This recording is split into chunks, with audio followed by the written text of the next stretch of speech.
और हम आगाज से बात नहीं करते, हम अंजाम तक जाते हैं। और आप कभी कौन एक बराबर नहीं था, हमेशा कौन का सुबह से इनका रागी होता है। तो भाई लोग देखिए, असली विवाद का जड़ यही सब है। पवन सिंह के कुछ साथ रहने वाले लोग हैं जिसके बारे में खेसारी लाल यादव आप लोगों को बोल रहे थे।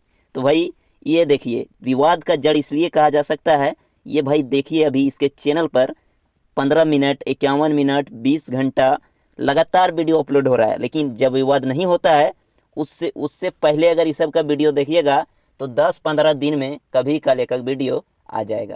अभी देखा है कि विवाद जारी है, तो भाई लगातार देखिएगा, मुंह खोल के, फोन ऐसे खोल के, और लगातार खेसारी लाल यादव को अंट संट बक देंगे। देखिए 11 मिनट का वीडियो है, 12 मिनट का वीडियो है, और सिर्फ खेसारी लाल यादव के बारे में जो मन में आएगा वही बोल देगा भाई। 12 मिनट के वीडियो में कोई सोच के नहीं बोल सकता, जो मन में आएगा वो बोला जाएगा। तो यही सब करता है, और ये विवाद का जड़ बोला जा सकता है तो यही सब है भाई।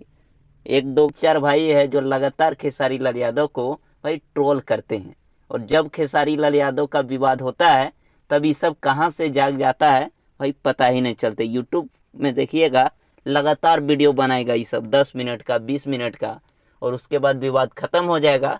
फिर ना पवन सिंह का अपडेट दे पाएगा कभी। ये सब भाई पवन सिंह का अपडेट भी नहीं दे सकता है। आप लोग को बता दूं, पवन सिंह का जब गाना आता है तो गाना आने से बाद ये सब भाई वीडियो बनाएगा कि गाना आ रहा है।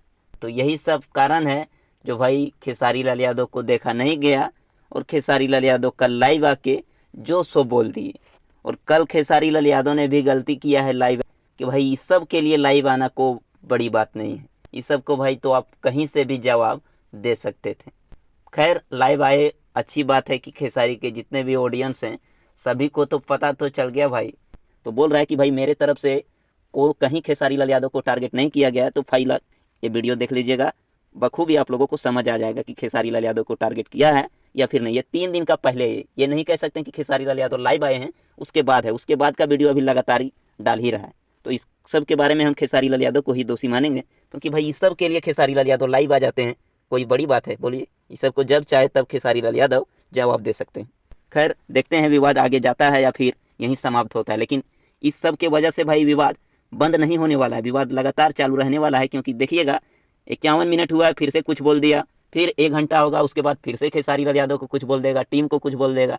तो ये भाई रहा नहीं जाता है खेसारी लाल यादव से, और लाइव आ जाते हैं। इसी के कारण से भाई विवाद बढ़ चुका है। उम्मीद है कि ये विवाद जल्द ही खत्म हो जाए और फिर से खेसारी लाल यादव अपने अंदाज में और भाई अपने कामों से इन लोगों को इतना तगड़ा जवाब दे, क्या ही बोलिए। और बहुत जल्द आप लोगों के बीच खेसारी लाल यादव का तबाही वाला गाना आने वाला है। पवन बाद खेसारी लाल यादव का बहुत ही बवाल गाना, जिससे विरोधियों को मुंहतोड़ जवाब मिलने वाला है। भाई पुराने अंदाज में आ चुके हैं खेसारी लाल यादव। अब एग्रीमेंट तो है, लेकिन गाना लगातार आएगा। तो उसके लिए व्यूज का टेंशन नहीं लीजिए, बहुत जल्द व्यूज आने वाला है। बस व्यूज देखिए भाई, अनंता म्यूजिक से जो गाना आया था वो गाना तबाही मचा रहा है।